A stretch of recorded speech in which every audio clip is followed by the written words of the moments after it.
Hello, I'm Jason Pollock. Welcome to another Christmas edition of Hi, I'm Jason, a short version. Today we're going to introduce my co host, my everything, my world, my sunbeam, my ray of light, my starshine, my urologist. He's often described Justin Gonzalez, everybody. He's often described. I love that. You are. You're often described as a lot of different things. And right before, yeah, I got to bring out our guest because he's Please. he's being very patient.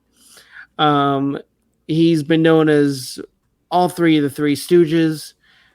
He's a Philadelphia jazz legend, Drew Nugent. Everybody.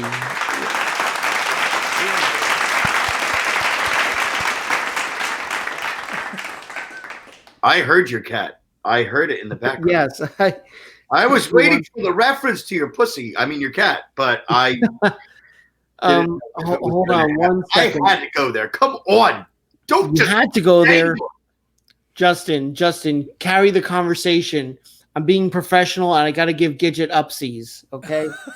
Oh, give her the upsy daisies. I mean, how can I carry on any conversation? He's doing the upsy daisies. I think we just need to wait for Mr. Poop Miser. She needs to go up and get. How come you don't have a cool poop name, Justin Gonzalez? Because I'm the shit. Oh, so, yes. Yes, I see what you did there, good sir. Yes, I did. Yes, I did see that. Yes, I did. I'm back. I gave my cat some upsies on the counter. You missed our moment. You missed the moment. I asked the moment. You weren't there, Dad. You know what I would like to learn on piano that's, speaking of poop and Poop Miser, is the Heat Miser song. Would be amazing.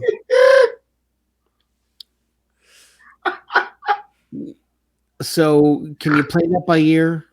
No, I was laughing too hard at that song when I first. I can't do that song without laughing because I still have I still have in my head ingrained the memory of the first performance I saw of that, and I was laughing so hard I had to sneak outside and claim I was going out. When you say the first performance you saw that, are you talking about the cartoon or the claymation thing? No.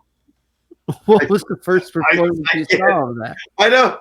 If certain parties listen into this, I don't want people getting offended because they'll think I was laughing at them. I wasn't laughing at them. It was just it was the show that they were doing and the movements and the voice, and for whatever reason, it was really tickling me. And to the point I had to leave the room because I think I was starting to get eyes on me. I still smoked cigarettes at the time, so I went outside for a smoke, and I couldn't smoke. I was laughing so hard I was crying. And when I got to the hallway, I was crying from laughing, so I pretended I was crying. Oh, God. And then I get outside, and I'm just losing it, and there's people walking by the city on the street, and they're looking at me laughing to myself like a fucking maniac. And they're like, oh, get away from that man. I don't know what his problem is. Probably one of those businessmen that does the blockade. Barbara, we don't associate with that type of filth. I can only imagine what the hell kind of version of Heat Miser you saw. It was. I can't do it justice. I sing it to myself every now and again, and I still go, I'll laugh, but I don't know. I don't know. That's beautiful. It's actually not even real wood. No. Fisher Price. It's plastic. It's 100% acrylic and fabric. Really? Oh, it was a big disappointment the night I found that out. Oh. So, back in the day, for me, it's my back in the day. It's just going back to about 2011, 2012. I worked for 3 years, 5 nights a week at a dearly departed nightclub called the Farmer's Cabinet. And it was right in Center City, Philadelphia. And I had the bragging rights to say, I was working at this place 5 nights a week, and for a musician, I won't say what I made, but it was substantial enough that I could pay my rent and take care of myself, and took care of myself a little bit too well. And when I should have been saving, like my pops would have told me, that's what, you think about those moments when you want to go back in time and be like, oh, things you'll tell yourself. Like, yeah, that was definitely on the list to be like, dude, put that money away, because sure enough, the luck bucket emptied, and this guy that ran it was putting it all up his nose and drinking it and spending it on the ladies down at Delilah's and bringing them back to the bar and writing them the same rubber checks he was writing us, and this, that, and the other. It was pretty messed up.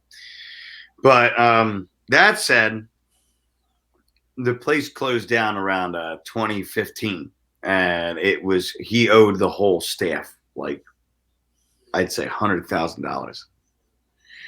And it was just, it was, when the place was going under, everybody was just, snatching shit up, like selling it. And that was, he owed me and my guys like such a serious amount of money. It's insane. Like, you never saw it, did you? Was that? You never saw it, did you? To this day, haven't seen it. Probably never will.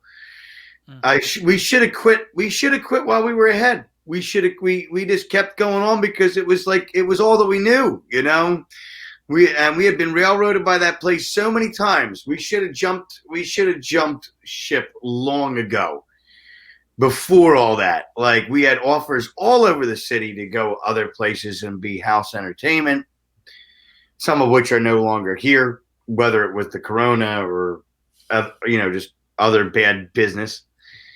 But it didn't register to me, at least. I was in my 20s, and I really tell people, I'm like, oh, I've mellowed out a little bit, and they're like, compared to what? And I'm like, I know, it's scary, but honest, like, I wouldn't say it like, yeah, it was just, we're not going to go down that rabbit hole. So that's another show. Right, that's a whole nother show. So the chair was one of your acquisitions from. I thought it was in the basement. It wasn't being used. I never grabbed stuff off the floor, except the final night. My favorite story was on the final night. I did. This is true to form, and my tuba player will back this up to the note. Literally, pun intended. We're standing outside on the final night, and people have already taken to pilfering items that look valuable to get their owed money back. And I'm standing outside lighting a cigarette. I'm like, what the fuck am I going to do with my life now? Jesus Christ. Like, this is just end of an era, like end of a chapter, end of my life, seemingly, at the time. It was July 4th weekend of 2014. It was everybody was celebrating. It almost seemed insulting personally to me. That's how hard it was that weekend. I get it. Watching it founder, and you were playing for free while everybody else was, it was really tough. And we're standing outside that night. We're all lit. We're grabbing bottles. We're just going to town. And my tuba player comes out, and his tuba case looks really kind of thicker than usual. And he talks like this. He's like, hey, man, hey, check this out. And he unzips the front compartment, and out pops this bear head right in my face, like legit black bear head. It was the bear rug that was on top of the piano for how many years we had been playing there. But I'm just like, what the fuck? Why are you showing me this? Like, now I can't lie. Like, why did you show me this? I can't lie about this now. They're going to wear me down. And you never ratted. I didn't, but the thing was, they knew. They already knew. if I had to cave. But then the person that made me cave turned around and they sold it for $3,000. And I'm like, you sons of bitches. Like, no loyalty among thieves, obviously. No respect among thieves whatsoever either. But it was, there were so many times we got fired for refusing to work because they weren't paying us. And one night, me and a barback, because he found out, he was in the room while I was screaming at one guy because I wasn't getting paid. And he's like, we're not getting paid? And I turned around, I'm like, nope. And he's like, fuck this shit. Throws Chow against the wall. And he's like, come on, Drew, I know where there's some firecrackers. I'm like, yeah, baby. We went behind the fucking bar, grabbed Roman candles and blackjack or black cats, the jumping jacks, pop, pop, pop, pop, pop, pop, and Roman candles and bottle rockets. We went in the middle of Walnut Street and just started firing them off everywhere. And we were like, come and fire us, bitch. You can't fire who you're not paying. Oh, so the best part was I grabbed that chair as one of these nights of, hey, you owe me money. This is mine now. You'll get it back when you pay me. Good for you. Yeah, until I got it back, and a friend of mine who was really into antique furniture, I said, hey, pal, you got to come over and check this out, man. I got the shit. I just got in this amazing old chair. These motherfuckers owe me money. I got this chair. Fuck them. Pay me. Well, it was part of their son's toy set they brought into the... Better yet, it was a stage prop from a playhouse. It's all acrylic. It's prop chair. It's not even real wood. It's made to look like a throne chair. It's a great replica, he said. He starts laughing. He's like, oh, yeah. How much did you think you were going to get for this, huh? And I'm like, maybe $2,000, something like that. He's like, you're not even going to get $2 for this shit. Shut the fuck up. And I was like, come on, man, for real? And he's like, dude, it's acrylic. Did you not look at it? It's not wood. You remember the 5 Spot in Philadelphia? I know of it very well, but it was, as I hate to say, before my time, because I never actually got to. Yes, I know I am 100-some-year-old soul. Use your words. It's okay. I get very nervous on the screen. I remember a waitress. A waitress came flying to our table because she was bruised. She said, "Listen, if you're ever at a swing dance club, don't waitress because you're going to get beat up because everybody's flipping their women around and." Oh yeah, everywhere I went, they're like they knock out trays and people holding us. They really did. It was. That's why I don't like bringing dancers to my. I mean, I love the dancers. I'm glad they have a great time, but certain gigs I play, it freaks me out because some of the not all of them. I'm grateful that a lot of the dancers that come out to my shows are very conscientious and they're wonderful people. But some of them in the past have come out and they'll be like flipping each other around and like taking out dinner trays and just barely missing like servers, and the servers look at me like this.